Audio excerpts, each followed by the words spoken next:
فلاں فلم دیکھو ذرا بڑی زبردست ہے، اس کی گہرائی اور سنجیدگی کو سمجھیے گا ذرا، مجھے نہیں پتا، کسی کو نہیں پتا کیا ہے، وہ کہہ رہا ہے فلاں فلم دیکھو بہت اچھی، وہ 2.5-3 گھنٹے کی فلم اس نے میرے کہنے پہ دیکھ لی،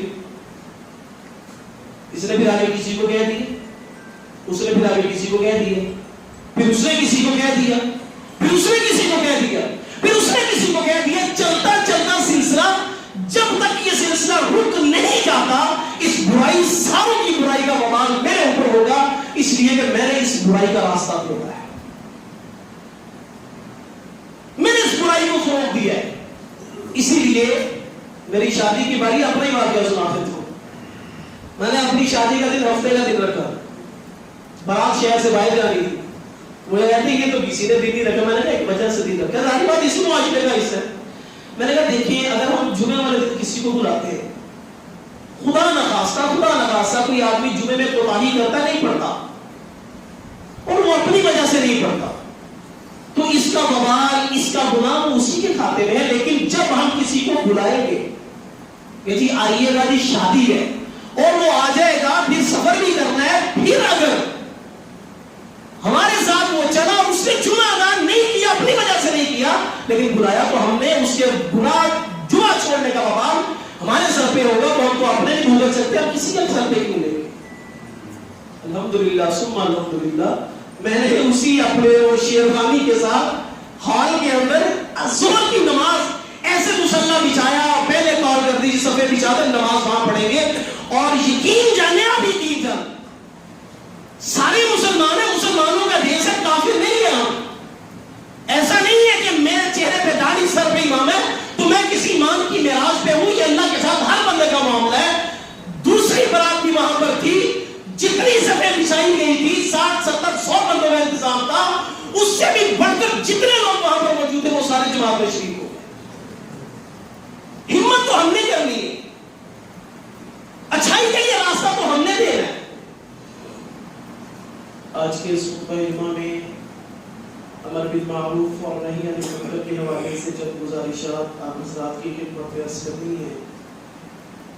دعا ہے کہ اللہ جل شانہ قرآن و سنت کے مطابق سلیقے سے گفتگو کرنے، توجہ سے سننے اور ہم سب کو عمل کرنے کی توفیق عطا فرمائے۔ اللہ تعالیٰ نے اپنی قدرت اور اپنی مشیت سے ہزاروں مخلوقات میں سے سب سے زیادہ اشرف اور معزز انسان کو تخلیق کیا ہے۔ انسان کے اندر خیر اور شر، نیکی اور بدی، اچھائی اور برائی، انسانوں کے جذبات انسان کی فطرت میں اللہ نے رکھے ہیں۔ معاشرے کے اندر کسی چیز کی روک تھام کے لیے بڑھتی ہوئی برائی، بے حیائی، فحاشی اور بے رحمی کے لیے اسلام کا ایک ایسا مکمل ضابطہ اور دستور ہے کہ جس کو اپنانے سے ہمارے معاشرے کا ہر فرد بہترین طریقے سے اپنی زندگی گزار سکتا ہے۔ اس کو قرآن و سنت کی اصطلاح میں امر بالمعروف اور نہی عن المنکر کہتے ہیں۔ امر بالمعروف کا معنی کیا ہے اور نہی عن المنکر کا معنی کیا ہے؟ امر کا معنی ہوتا ہے کسی چیز کا حکم دینا، معروف کہتے ہیں کسی جان پہچان والی چیز کو، تو اس سے مراد وہ نیک عمل ہے جس کو اچھی عقل اور اچھی سمجھ والا جان دیتا ہے کہ یہ اچھا کام ہے، تو اس کا مفہوم یہ بنے گا کہ دوسروں کو نیکی کا حکم اور تلقین کرنا۔ اور نہی عربی میں کہتے ہیں کسی چیز سے کسی کو منع کرنا، اور منکر کہتے ہیں ہر ایسے کام کو جو عقل سلیم کے ہاں سمجھدار آدمی کے نزدیک اپنی ذات میں برائی اور قباح کرتا ہو۔ تو نہی عن المنکر کا مطلب یہ ہوا کہ کسی کو برائی دیکھتے ہوئے یا برائی کرتے ہوئے کسی کو منع کر دینا، یہ امر بالمعروف اور نہی عن المنکر کا سادہ سا مفہوم ہے۔ امر بالمعروف اور نہی عن المنکر جہاں پر شریعت کی تعلیمات کا بہت بڑا حصہ ہے، اس کے ساتھ ساتھ یہ معاشرے میں اچھے افراد پیدا کرنے کے لیے، ان کی صلاحیتوں کو نکھارنے کے لیے بھی بہت ضروری ہے۔ جتنی بھی بڑی مشینری ہوتی ہے اس کے مکینک کی اہمیت اتنی ہی زیادہ ہوتی ہے، اس لیے کہ ساری مشینری تو خراب نہیں ہونی، اس کے چند ایک پرزے خراب ہو رہے ہیں، اور اس پرزوں کی اصلاح کے لیے، اس کو ٹھیک کرنے کے لیے ساری مل کام نہیں کرتی، بلکہ چند ایک افراد ہوتے ہیں جو اس کام کو بخوبی سر انجام دیتے ہیں، تو وہ مشینری اپنا پورا کام صحیح طریقے سے کرتی رہتی ہے۔ اسی طرح قرآن کریم میں اللہ تبارک و تعالیٰ فرماتے ہیں تم میں کوئی ایک ایسی امت، ایسا گروہ، ایسی جماعت مستقل ہونی چاہیے، باقی لوگ اپنے اپنے طور پر وہ کرتے رہے، لیکن وَلْتَكُن مِّنكُمْ أُمَّةٌ، ایک بہت منظم قسم کی جماعت اور گروہ ایسا ہو جو تمہیں نیکیوں کا حکم کرے اور تمہیں برائیوں سے منع کرے۔ کہ مصروف زندگی کے اندر انسان کی اصلاح کے لیے معاشرے کا ایک بہت منظم قسم کی جماعت اور امت اور گروہ، اس کا کام صرف یہ ہو کہ وہ اچھائیوں اور برائیوں میں فرق کر کے اچھائیوں کی ترغیب کرتے ہیں اور برائیوں سے منع کرتے ہیں۔ آج بحیثیت قوم ہمیں پہلے سے کہیں زیادہ قرآن و سنت پر عمل پیرا ہونے کی ضرورت ہے۔ کسی بھی دور کے اندر اس چیز سے راہ فرار تو ہوئی نہیں کہ کوئی آدمی کامیاب ہونا چاہتا ہو، کوئی جماعت، کوئی معاشرہ، کوئی امت کامیاب ہونی چاہتی ہو اور وہ اللہ اور اس کے رسول کی تعلیمات کے بغیر کامیاب ہو جائے، تو ایسا میں نے عرض کیا کبھی بھی نہیں ہوا۔ گزرتے ہوئے وقتوں کے ساتھ ساتھ معاشرے میں نئی نئی برائیاں، نئے نئے فحاشی، نئے نئے بے حیائی کے کام اور زیادہ اس چیز کی اہمیت کو اجاگر کرتے ہیں کہ ہمیں اللہ اور اس کے رسول کی تعلیمات کو اور زیادہ اہمیت سے سمجھنے اور جاننے کی ضرورت ہے۔ قرآن کریم کی متعدد آیات میں اللہ تعالیٰ نے یہ حکم اہل ایمان کو دیا ہے۔ انبیاء علیہ السلام امت کی فلاح، ان کی خیر اور بھلائی کے لیے مبعوث ہوتے رہے۔ ان میں سرکار دو عالم صلی اللہ علیہ وسلم کی ذات مبارکہ خاتم النبیین ٹھہری، اور پھر آپ صلی اللہ علیہ وسلم کی یہ ذمہ داری کہ لوگوں کو اچھائی کا حکم دینا، برائی سے منع کرنا، ختم نبوت کی برکت سے اللہ تعالیٰ نے اس امت کے افراد میں منتقل فرمائی۔ قرآن کریم میں اللہ تعالیٰ فرماتے ہیں کنتم خیر امۃ اخرجت للناس، تم بہترین امت ہو۔ ہم تو دیکھتے ہیں کہ قوم شعیب صرف نام تول میں کمی کرتی تھی، اس کی وجہ سے وہ ہلاک کر دی گئی۔ قوم لوط بینا نبی کا شکار تھی، غلط طریقے سے مردوں سے شہوت پوری کرتے تھے، وہ ہلاک کر دیے گئے۔ تو امت کے اندر ایک ایک برائی ان کی ہلاکت کا سبب بنی ہے۔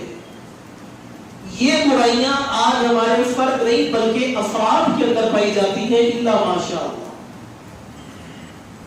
ناپ تول میں کمی، لین دین میں ہیرا پھیری، دکھانا کچھ دینا کچھ۔ یہ ملوں والے حضرات بخوبی جانتے ہوں گے، میں اکثر یہ بات بتاتا رہتا ہوں، یہ ملوں میں ISO لکھا ہوتا ہے، سرٹیفائڈ۔ میں نے ایک آدمی سے پوچھا، میرے دوست MTM میں ہوتا، میں نے کہا کہ یہ کیا بلا ہے جو آپ کبھی کسی مل کے باہر لکھا ہے، اکثر کے باہر میں لکھا ہوا، کسی کے باہر لکھا ہوا ہے۔ وہ کہتے ہیں یہ سادہ سا مفہوم یہ ہے کہ جب ہم باہر ملک کے لوگوں سے کسی چیز کا آرڈر طے کرتے ہیں تو یہ اس بات کی گارنٹی ہوتی ہے کہ جو آپ نے ہمیں کہا ہے نا، آپ یہی تیار کر کے ہمیں بھیجیں گے، اور یہ گورے دیتے ہیں۔ شرم کی بات ہے، اہل ایمان کے لیے لمحہ فکریہ ہے کہ دیانتداری کا سرٹیفکیٹ ہمیں غیر مسلم دے گا، جبکہ اہل امت کا یہ وتیرہ اور یہ طریقہ ہونا چاہیے تھا کہ یہ اچھائی اور بھلائی لوگوں تک پہنچاتا، یہ ان کو بتلاتا کہ جو زبان کی جاتی ہے اسی کے مطابق چیز اویلیبل کی جاتی ہے، مہیا کی جاتی ہے، اس کے مطابق ہی اپنے معاملے کو کلیئر کیا جاتا ہے۔ تو بہرحال معاشرے کے اندر ہم دیکھتے ہیں کہ برائیاں یہ تو بہت زیادہ معاشرے کے اندر پائی جاتی ہے۔ تو پھر کیا وجہ ہے کہ اللہ تعالیٰ نے قیامت تک کے لیے یہ فرما دیا کہ تم بہترین امت ہو؟ آگے اس کا سبب اللہ نے بیان فرمایا ہے، جیسا کام ہوتا ہے ویسی ہی انسان کی اہمیت ہوتی ہے۔ آگے کام اللہ تعالیٰ نے یہ بیان فرمایا کہ تم جو بہترین امت ہو، تأمرون بالمعروف وتنہون عن المنکر وتؤمنون باللہ، اللہ کی ذات پر ایمان ہونے کا تقاضا یہ ہے کہ تم لوگوں میں بھلائی کی باتوں کا حکم دو گے اور برائی سے ایک دوسرے کو منع کرو گے. تو یہ امر بالمعروف اور نہی عن المنکر معاشرے کے اندر ایک ایسی چیز ہے جس کی وجہ سے اس امت کا اللہ تبارک و تعالیٰ کے ہاں ایک مرتبہ اور مقام ہے. لیکن ہم معاشرے میں اس کے کچھ برعکس دیکھتے ہیں. ہم یہ دیکھتے ہیں کہ میں اچھا کام کر رہا ہوں, میرے بچے اچھا کام کر رہے ہیں, معاشرے میں کیا ہو رہا ہے, بہت سارے لوگوں کا نظریہ یہ ہے کہ وہ کر رہا ہے نہیں میں تو نہیں کر رہا. میں نے عرض کیا کہ جہاں پر امر بالمعروف اور نہی عن المنکر شریعت کی تعلیمات کا حصہ ہے, وہاں پر معاشرے کی اصلاح کے لیے بھی بہت ضروری ہے. صحیح مسلم کی ایک روایت میں آپ صلی اللہ علیہ وسلم نے فرمایا من دل علی خیر فلہ مثل اجر فاعلہ, کہ جو آدمی اپنے ارد گرد کے ماحول میں دیکھے کہ کوئی میرا دوست, میرا رشتہ دار, میرا محلے دار نماز کا پابند نہیں ہے, یہ اس کو نماز کی دعوت دیتا ہے. کچھ لوگ محسوس کرتے ہیں کہ یہ زکات میں کوتاہی کرتا ہے, اس کو زکات کے بارے میں متوجہ کرتے ہیں. کچھ دیکھتے ہیں کہ اس پر حج فرض ہے لیکن یہ حج کے بارے میں سنجیدہ نہیں ہے, اس کو حج کی طرف ترغیب دیتے ہیں. کچھ دیکھتے ہیں کہ اس کے اندر بے حیائی کے عنصر غالب ہے, اس کو حیا کی تعلیم دیتے ہیں. تو آپ صلی اللہ علیہ وسلم نے صحیح مسلم کی روایت میں آپ نے فرمایا من دل علی خیر فلہ مثل اجر فاعلہ, کہ جس آدمی نے کسی کو بھلائی کی طرف رہنمائی کسی کی کر دی, کسی کو بھلائی کی دعوت دے دی, پھر وہ بھلائی پر وہ آ گیا, میرے کہنے سے آپ کے کہنے سے وہ نمازی بن گیا, وہ زکات دینے والا بن گیا, وہ حج کرنے والا بن گیا, وہ اچھائیوں کو اپنانے والا بن گیا, تو آپ صلی اللہ علیہ وسلم نے فرمایا اس کام کرنے والے جتنا اجر ہی اللہ تعالیٰ اس رہنمائی کرنے والے کو عطا فرمائے گا. اس لیے کہ یہ دعوت, یہ نیکی کا حکم دینا, یہ بھلائی کی بات کہنا, یہ اتنا عظیم کام ہے کہ اس کے پیچھے اللہ تبارک و تعالیٰ نے اس کے لیے ایسا انتظام کر دیا کہ دوسرا عمل نیک کرے گا, لیکن چونکہ اس کا کنٹریبیوٹ اس میں ہے, اس نے اس پر محنت کی ہے, اس نے اس کو بھلائی کی بات کہی ہے, تو اللہ اس کو بھی اجر سے محروم نہیں رکھے. معاشرے کے اندر بڑھتی ہوئی بےراروی, کسی ایک چیز پر سٹینڈ لینے کے لیے, کسی ایک چیز کو اپنا مطمع نظر اور اپنا ایجنڈا بنانے کے لیے ہمیں بھی شریعت کی تعلیمات کو جب ہم مد نظر رکھتے ہیں تو پھر ہر ایک کے سامنے ہمیں اسی اچھائی اور اسی بھلائی کے معیارات کو باقی رکھنا پڑتا ہے. آپ صلی اللہ علیہ وسلم کی مبارک زندگی, آپ کے سامنے کوئی سونے کی انگوٹھی پہن کے تو آپ نے فرمایا یہ تو جائز نہیں ہے پہننا, یہ تو مردوں کے لیے حرام ہے, ملکیت میں کوئی رکھ سکتا ہے ویسے پہن نہیں سکتا, تو یہ جائز نہیں ہے, اتار دی گئی. لوہے کے کڑے پہنے ہوئے آپ کی خدمت میں آئے تو آپ نے کہا کہ میں جہنم کے زیورات کی بو محسوس کر رہا ہوں, کہ یہ جو لوہے کے انگوٹھیاں, لوہے کے یہ کڑے سے پہننے, یہ جہنمیوں کے طور طریقے ہیں, مسلمانوں کا ہے ایمان کا یہ طریقہ کار نہیں ہے. یہ دھاگے, یہ ڈوریاں, یہ لپٹے ہوئے عجیب سے معاملات, وہ لیدر کی بریسلیٹ سے عجیب سی جو چیزیں ہم پہنتے ہیں, وہ بچوں کا کانوں کے اندر وہ بالیاں سی نتھنیاں سی پہن لینا, یہ معاشرے کے اندر کچھ ایسی چیزیں ہیں کہ جو برائی, جو معاشرے کے اندر بڑھتی ہوئی چیزیں, کچھ وہ ڈٹو سے بنا لیتے ہیں, ڈٹو سے وہ جلد کے اندر ایسے جاتے ہیں کہ اس کے بارے میں فتویٰ ہی نہیں ہے کہ پاکی حاصل نہیں ہوتی, نہ وضو ہوتا ہے نہ غسل ہوتا ہے, کوئی یہاں پہ چاند ستارہ بنوا لیتا ہے, کوئی یہاں پہ کچھ کروا لیتا ہے, اور معاشرے کے اندر یہ سارا کچھ ہو رہا ہے. ہمارے رہن سہن والے, ہمارے میل جول والوں کے اندر یہ ساری چیزیں ہوتی ہیں. یہ اسی لیے تمام چل رہی ہیں چیزیں کہ ہمارے اندر برائی سے منع کرنے کا جو امر تھا یہ معاشرے میں کم ہوتا چلا جا رہا. بچوں کو دیکھتے چلے جائیں, گاڑیوں کے عجیب عجیب سے ڈیزائن, عجیب عجیب طرح کی کٹنگ, بالوں کے عجیب عجیب طرح کے انداز, لیکن کوئی معاشرے میں ہم دیکھتے کہ ہماری بچیاں وہ کر رہے ہیں, ہم ہی ہمارے سامنے ہو رہا ہے. آپ صلی اللہ علیہ وسلم نے کسرا کے قصر وفد آیا تو بہت بڑی بڑی مونچھیں رکھی ہوئی, اپر لپس بہت بڑے بڑے, تو آپ نے چہرے کو یوں پھیر, میں نے کہا یہ کیا الجھا بنایا ہوا ہے؟ انہوں نے کہا یہ ہمارے خدا نے, وہ اپنے بادشاہ کو خدا کہتے ہیں, انہوں نے ہمیں تو یہی حکم دیا ہے. آپ نے فرمایا نہیں, میرے اللہ نے تو مجھے یہ حکم دیا ہے کہ میں داڑھیوں کو بڑھاؤں اور مونچھوں کو کٹواؤں, مونچھوں کو تراشواؤں. میں نے اس کیا کہ یہ میں چند باتیں اور کر رہا ہوں جو نوجوان نسل کے اندر برائی ہے. اچھا اس کا بوال کیا ہوگا؟ کرنے کے عمل کو چھوڑ دیا, اگر ہم نے اچھائی کا ایک دوسرے کو کہنا چھوڑ دیا, اس کا وبال کیا ہوگا؟ پہلی بخاری شریف کی روایت میں آپ صلی اللہ علیہ وسلم نے فرمایا شفاعتی, میری شفاعت ہر اس گناہگار کو حاصل ہوگی جو اعلانیہ گناہ نہیں کرتا. یہ اعلانیہ گناہ ہے, یہ داڑھیوں کے عجیب عجیب سے ڈیزائن, یہ اعلانیہ گناہ ہے. جو معاشرے کے اندر ایک عجیب سی جو بے عربی دے, یہ اعلانیہ گناہ ہے.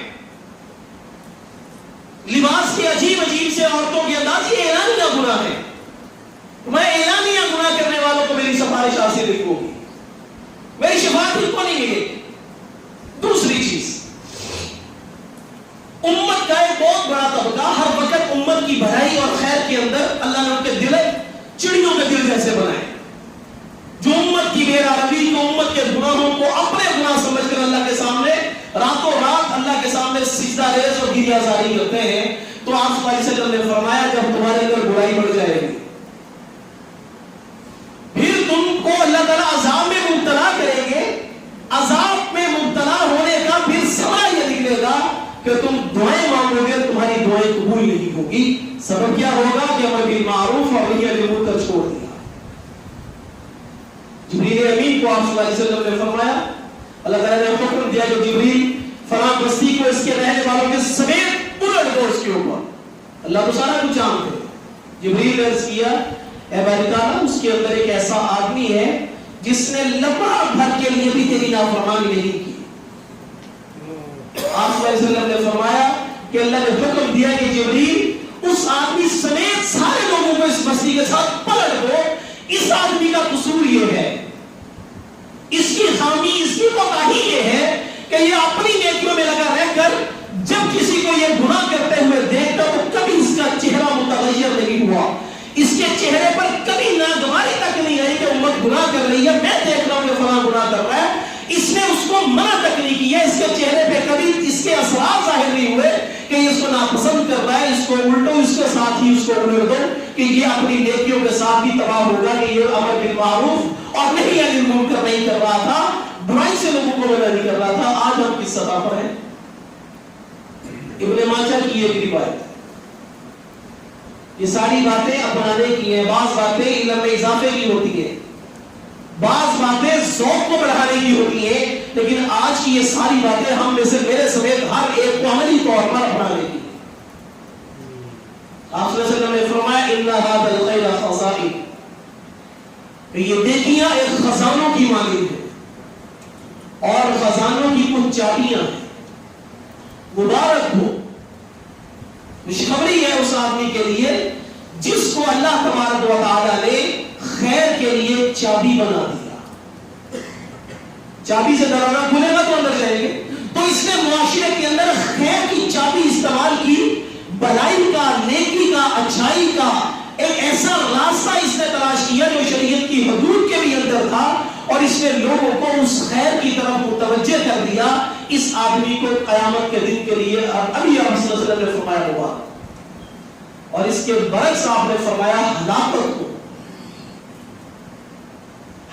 ہو اس آدمی کے لیے جو شر کو کھولنے کا ذریعہ اور سبب بن گیا, برائیوں کے لیے تالا بن جائے, برائی ختم ہو جائے, اچھائیوں کے لیے چابیاں بن جائے, اچھائیوں کے راستے معاشرے کے اندر کھل جائیں.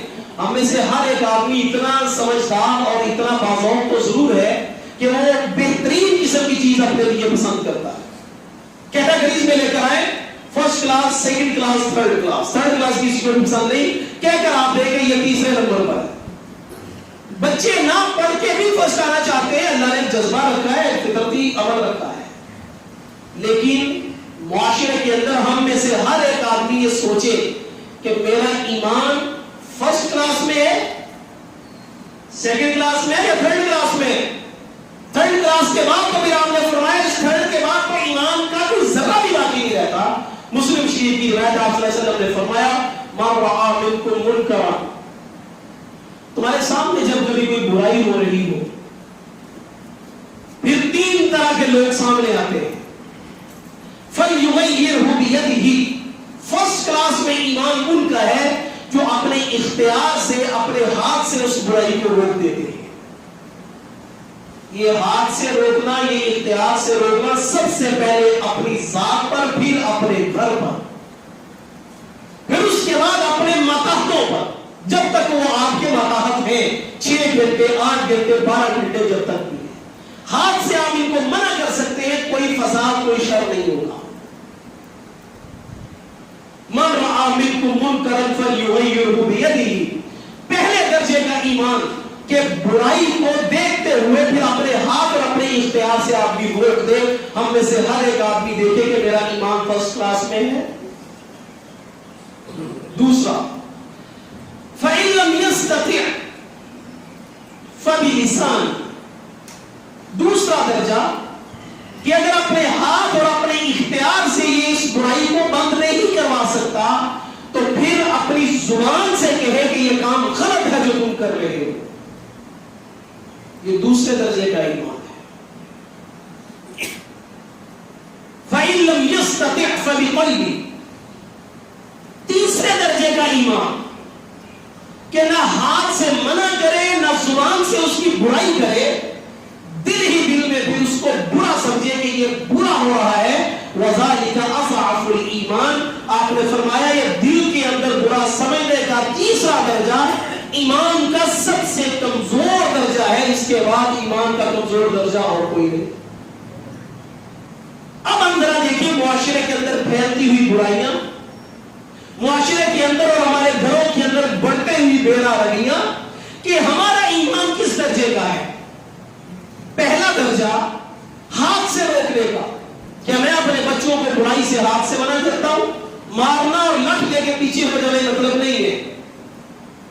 دوسرا درجہ کہ میں زبان سے اپنی برائی کو برائی کہنے کی سکت اور طاقت اور اس فریضے کو ادا کر رہا ہوں. پھر تیسرا درجہ کہ میں اس برائی کو دل سے بھی برا سمجھ رہا ہوں نہیں. تو معاشرے کے اندر آج یہ تیسرے درجے سے بھی محرومی ہے. جو فکر کی بات عرض کر دی, پتہ ہے کہ فلاں بندہ راشی ہے, کہہ دیتے ہیں اس کے بعد میں جانا اور رشوت دیتا, منع نہیں کر رہے, اس کو برا نہیں کہہ رہے, اس کو روک نہیں رہے اس چیز سے. فلاں بندہ ایسا ہے میں تو اس سے ملتا ہی کیوں نہیں مل رہا.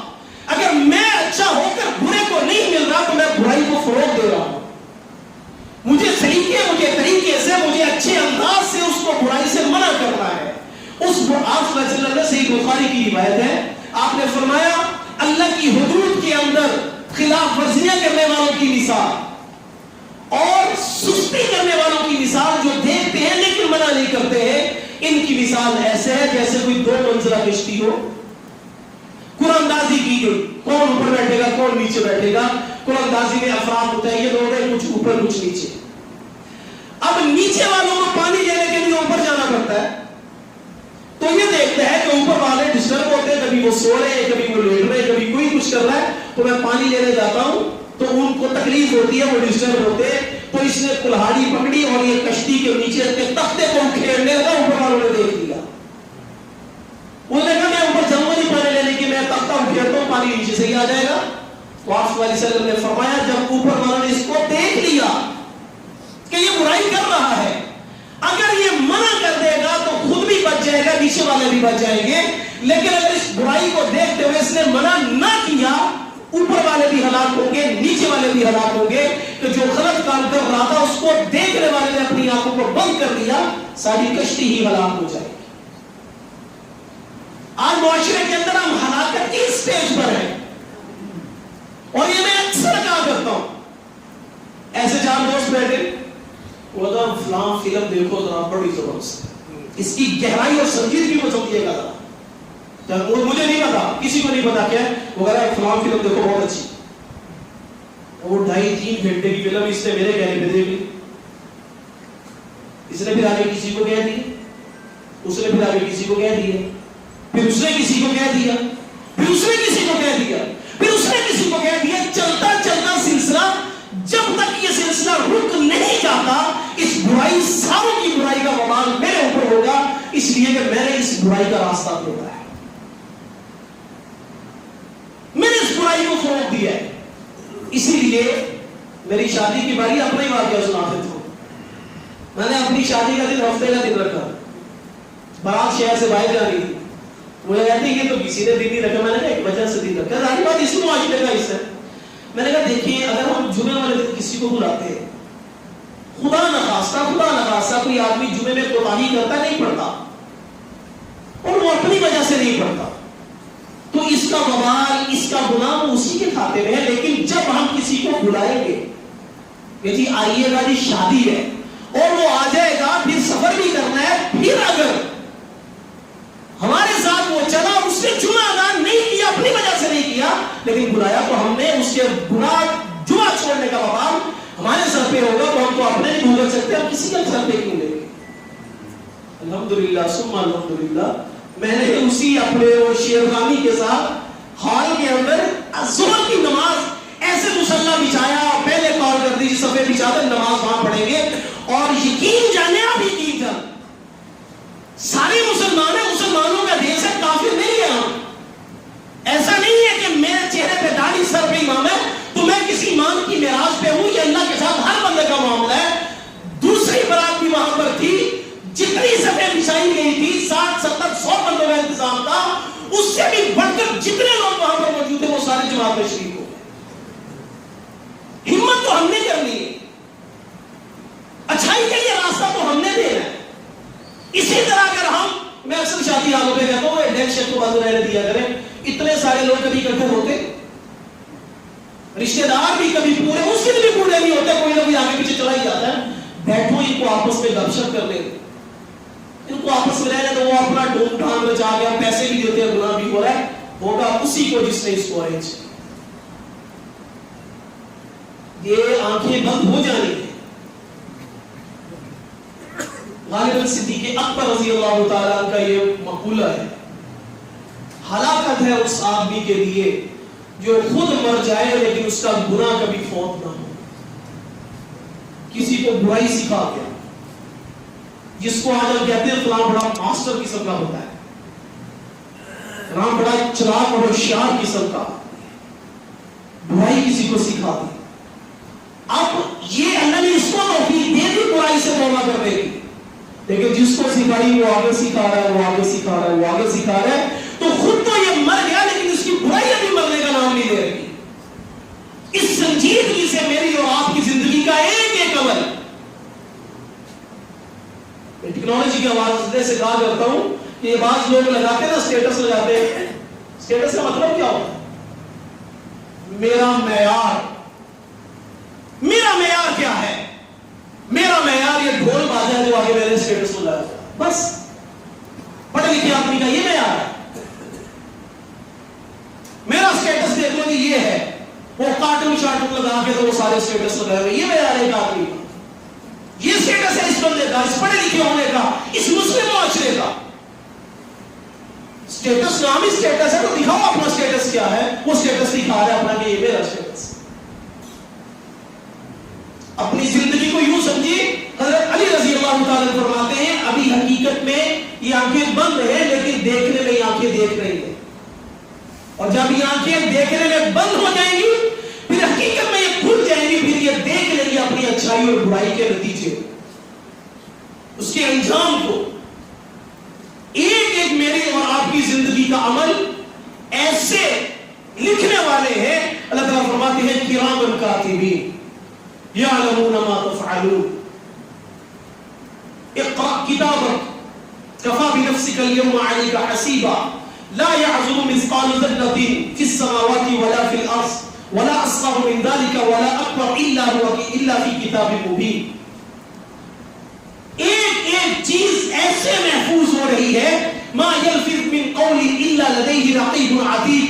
میری زبان کے بولنے میں اور آواز کے پیدا ہونے میں کوئی فرق ہو سکتا ہے، میری آواز آپ کی سماعتوں تک ٹکرانے میں کوئی فرق ہو سکتا ہے، میری آنکھوں کو آپ کی چہرے کو دیکھنے میں، آپ کی آنکھوں کو میری طرف دیکھنے میں کوئی دوری ہو سکتی ہے. اللہ فرماتے ہیں ما یلفظ من قول الا لدیہ رقیب عتید. جتنا یہ دوری کا معاملہ ہے آواز اور سماعت کا، اس سے بھی پہلے تمہاری زبان سے نکلنے والے لفظ اللہ کے مقرر فرشتے لکھ لیتے ہیں، اس سے زبان سے نکالا گیا ہے. ایک صحابی ہے کہ یا رسول اللہ اس زبان کی وجہ سے ہماری پکڑ ہوگی، تو آپ صلی اللہ علیہ وسلم نے فرمایا کہ اس زبان کی وجہ سے لوگ منہ کے بل گھسیٹ کر دوزخ میں ڈال دیے جائیں گے. ہمیشہ کا یہ دستور ہے صحت اور بیماری میں صحت کو باقی رکھنے کے لیے آپ کو ہمت کرنی پڑتی ہے. بیمار ہونے کے لیے کسی ہمت کی ضرورت نہیں ہے. بیمار ہونا ہے بے احتیاطی کرتے جب لمحے میں بیمار ہو جائیں گے. صحت کو باقی رکھنے کے لیے ہمیں اقدام کرنے پڑتے ہیں. اسی طرح اچھائی اور برائی کے اندر برائی کرنے میں کوئی دوری نہیں ہے. اچھائی کے لیے ہمیں اقدام کرنے ہیں, اچھائی کے لیے ہمیں محنت اور مشقت کرنی ہے. یا کمر کے اوپر محنت کر لیں یا پھر کمر کے اندر کے عذاب اور صدا کو ہم برداشت کریں.